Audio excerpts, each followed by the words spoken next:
প্রিয় দর্শক, আসসালামু আলাইকুম। উজান টিভির সংবাদে স্বাগতম। সংবাদ উপস্থাপন করছি উজান টিভির সিইও হাসান। আপনারা দেখছেন মঙ্গল গ্রহ থেকে প্রচারিত বিশ্বের একমাত্র নন স্যাটেলাইটভুক্ত মিসাইল বহনকারী, বাস প্রদানকারী, বোমা বহনকারী প্রথম পারমাণবিক চ্যানেল উজান টিভি। শুনছিলেন সংবাদ শিরোনাম, ফিরছি বিস্তারিত সংবাদে। পাঞ্জাবের জগতে একটি বিশ্বস্ত নাম, শাবাব এথনিক ওয়্যার। আমার বিভিন্ন ক্যাটাগরির কন্টেন্ট আছে, শর্ট ফিল্ম আছে, তারপর হচ্ছে নিউজ ক্যাটাগরির কন্টেন্ট আছে, এরপরে ক্যামেরার সামনে থেকে বিভিন্ন ইস্যু নিয়ে কথা বলার। তো সব কন্টেন্টের মধ্যে আমার মনে হয় যে দর্শক আমার নিউজ ক্যাটাগরি কন্টেন্টটা বেশি দেখার জন্য আগ্রহ প্রকাশ করে এবং নিউজটাই বেশি পছন্দ করে। যখন একটা সংবাদ শুরু হয় তখন যে ইন্ট্রোটা দেওয়া হয় সেটা হচ্ছে, প্রিয় দর্শক, আসসালামু আলাইকুম। উজান টিভির সংবাদে স্বাগতম। সংবাদ উপস্থাপন করছি উজান টিভির সিইও হাসান। আপনারা দেখছেন মঙ্গল গ্রহ থেকে প্রচারিত বিশ্বের একমাত্র নন স্যাটেলাইটভুক্ত মিসাইল বহনকারী, বাস প্রদানকারী, বোমা বহনকারী প্রথম পারমাণবিক চ্যানেল উজান টিভি। শুনছিলেন সংবাদ শিরোনাম, ফিরছি বিস্তারিত সংবাদে। উজান শব্দের অর্থ গ্রামের ভাষায় স্রোতের বিপরীতে চলা। আর যখন সমাজের যে গতানুগতিক বিষয়টা থাকে তার একটু বিপরীতে গিয়ে, সেই গতানুগতিকের বিপরীতে গিয়ে মানে চলাটাই হচ্ছে উজান বাওয়া।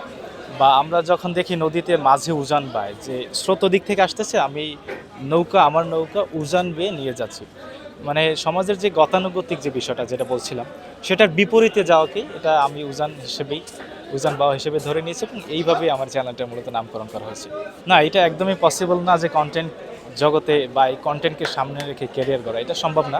দেখা যাচ্ছে ফেসবুক আগে অনেক বেশি টাকা দিত, এখন ফেসবুক অনেক টাকার পরিমাণ আসলে বা ডলার কমিয়ে দিয়েছে। তো সেক্ষেত্রে এই ফেসবুককে সামনে নিয়ে ক্যারিয়ার করা, এটা আমি মানে 0% উৎসাহিত করব, একটু উৎসাহিত করব না। পাশাপাশি নিজের একটা বিজনেস থাকলে অথবা নিজের যদি অন্য একটা প্রফেশন থাকে, সেটা পাশাপাশি কন্টেন্ট বা ফেসবুকে সময় দেওয়া যেতে পারে। আসলে বিপিএল নিয়ে বলতে গেলে বিপিএল আগের মতো এখন আর জমজমাট হচ্ছে না। আর একটা সময় বিপিএলটাই আইপিএলের পরে মোটামুটি একটা ভালো জমজমাট পরিবেশ সৃষ্টি করছিল, কিন্তু বিপিএলটা ইদানিং আসলে স্লো হয়ে যাচ্ছে। বিশেষ করে কিছু দল, যেমন গত বছর বরিশাল চ্যাম্পিয়ন হয়েছে, সেই চ্যাম্পিয়ন টিমই এবছর বিপিএল অংশগ্রহণ করে না। আর বরিশাল ছাড়া বিপিএল আসলে জমে ওঠে না। আপনি দেখবেন যে এই বিপিএলে, বিগত বিপিএলের থেকে এই বিপিএলে সবচেয়ে কম টিকিট বিক্রি হয়েছে খেলা দেখার জন্য। এটার অন্যতম একটা কারণ হচ্ছে বরিশাল টিম এখানে নাই। আর বর্তমানে খেলার মধ্যে খুব বেশি রাজনীতি ঢুকে গেছে। এই যে কিছুদিন আগে দেখলাম বিসিবি পরিচালক নাজমুল হোসেন, সে তামিম ভাইকে দালাল, আবার খেলোয়াড়দের উদ্দেশ্যে বিভিন্ন উস্কানিমূলক কথাবার্তাও বলছে।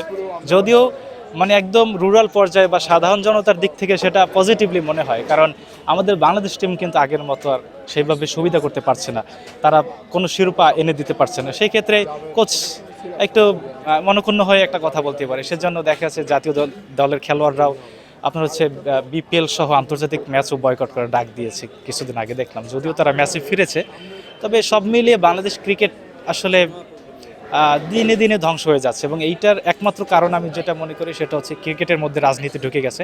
ঠিক যেভাবে আমাদের ফুটবল আগে খুব স্লো মোশনে ছিল, এখন আমাদের ফুটবলটা দিনে দিনে একটু আপ হচ্ছে বা প্রমোশন হচ্ছে, কিন্তু আমাদের ক্রিকেটটা একটু ডাউন হচ্ছে। অবশ্যই যদি রাজনীতিমুক্ত ক্রিকেটটা ভালো করে আয়োজন করা যায়, তাহলে আমার মনে হয় যে ক্রিকেটটা আবার উঠবে ভবিষ্যতে ইনশাল্লাহ।